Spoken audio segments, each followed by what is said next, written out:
and welcome to this week's Fresh Life. I am 13 on your side health reporter Val Lego, bringing you a fresh take on healthy living. Well, this Memorial Day weekend, it's expected to be hot and humid, and you will no doubt want to be outside enjoying it with sunscreen, I hope. But you know what? Sometimes sunburns happen. And here to talk to us about the do's and don'ts of treating sunburn so you don't make matters worse is my friend dermatologist Deanna Westgate. Oh my gosh. So what are some of the things that we should not do? I mean, we don't want to make it worse. I've heard sometimes people say, oh, I put butter on my sunscreen. Well, it's the right idea. You do want to moisturize the skin when it gets burned, but you don't want to use things that are occlusive like butter. Anything that's going to trap heat in the skin could actually make a sunburn worse. So you want to use something that's cooling. So no butter, no petroleum, no Vaseline or anything of that sort. What I usually tell my patients to do is to use like an oatmeal bath, a cool soap, or you can even use some chamomile tea to brew and then cool into cool water and put it on washcloth. Because that chamomile tea actually pulls the heat out of the skin, right? It does. It actually pulls some of the heat right out of the skin. It also has some anti-inflammatory effect to it, so redness, burn more easily, go back out. And lastly, I have heard that for the pain, you should take Benadryl because sunburn is actually an allergic reaction to the sun. So is that true? Not really. So in some cases, you can get a phototoxic reaction if you're on certain medications, and then those medications interact with the sun and can cause an allergic type or phototoxic reaction, in which case some swelling might be associated with it, and Benadryl can be helpful there. But most of the time it is, at a true burn response. And if there's not any swelling or itching, then usually an anti-inflammatory is a better option, like ibuprofen or even aspirin can be helpful. And just time and patience to heal from the sunburn.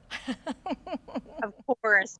You want to be careful not to burn because it only takes one sunburn, or one blistering sunburn, that is, to increase your risk of melanoma by 50%. So do try to make sure you're being careful with that sun protection. And that is always an eye-opening statistic. So thanks so much for joining us, Dr. Westgate, and reminding us of the importance of wearing sunscreen and also what we need to do when we do get that sunburn.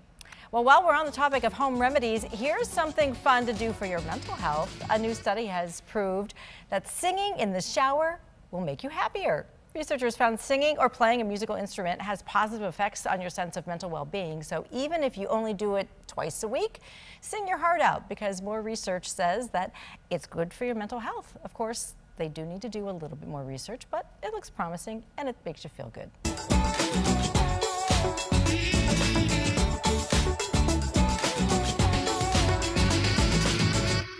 Hi, and welcome to this week's Fresh Life. I'm 13 on your side health reporter Val Lego, bringing you a fresh take on healthy living. It is spring, the weather is trying to warm up, so we're going to start off fresh today with a look at the benefits of pineapple. Pineapple is a powerful anti-inflammatory, so it can decrease joint pain. It can also improve bone health because it's a rich source of magnesium, but if you have a latex allergy, it can also cause an allergic reaction like intense itching and hives because pineapple is actually a source of natural rubber latex. Thanks to our friends at Eat This Not That for compiling these facts. Have you played Wordle yet? It seems like everyone has. Word games are a fun and easy way to stay entertained, but did you know that they can also help you with your brain? Here's the catch though, you can't just do them on autopilot. They need to be giving you a real challenge to support a healthy brain. According to the Cleveland Clinic, there is no minimum or maximum time you should be playing word games. What matters more is playing them on a regular basis. Crossword puzzles and other puzzle games can also help your brain along with reading and deep conversations. Think of it like exercise for your brain. If you're still using the makeup you bought before the pandemic, you might want to take a closer look. Doctors say it may be expired and that could cause some problems. Germs contaminate your makeup over time, so eye makeup should be replaced after 3 months.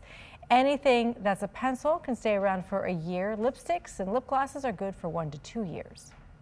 The downsides to those kinds of contaminations, which are generally things like skin infections, skin irritation, certainly eye infections, conjunctivitis, styes, those things can all arise from contaminated and or expired makeup.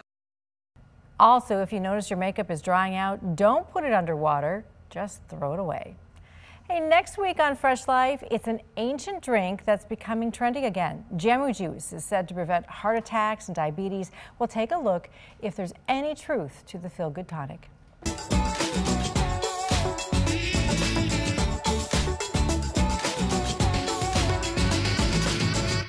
Hi, and welcome to this week's Fresh Life. I'm 13 on your side health reporter Val Lego, bringing you a fresh take on healthy living. Are you cold or hot when it comes to washing your face? I asked dermatologist Deanna Westgate from Forefront Dermatology if cold water was better for your face.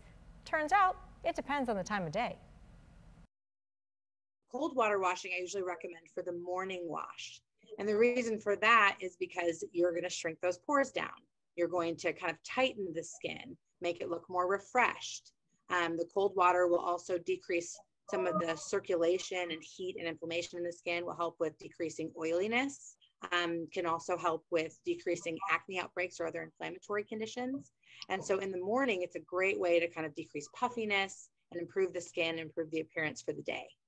Overwashing can over dry, can mess with the skin's natural microbiome, which is really important for skin health.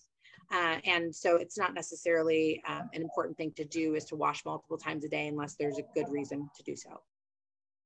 And Dr. Westgate says hot water is better at night to help open those pores and remove dirt and allow your nighttime products to soak in and work their magic while you sleep. Hey, if you are a gum chewer, good news. There are a few health benefits that go along with that habit. You may have fewer cavities if it's sugarless. Studies show there is a correlation between chewing gum after a meal and healthier teeth. You may also get fewer ear infections. Chewing gum with xylitol may help reduce the risk because it's been known to fight bacteria that can cause ear infections. And it can also help you recover from a C-section faster. Chewing gum can stimulate your bowel movements, which often take time to regulate after a C-section. Thanks to registered dietitian Lauren Maneker for these tips.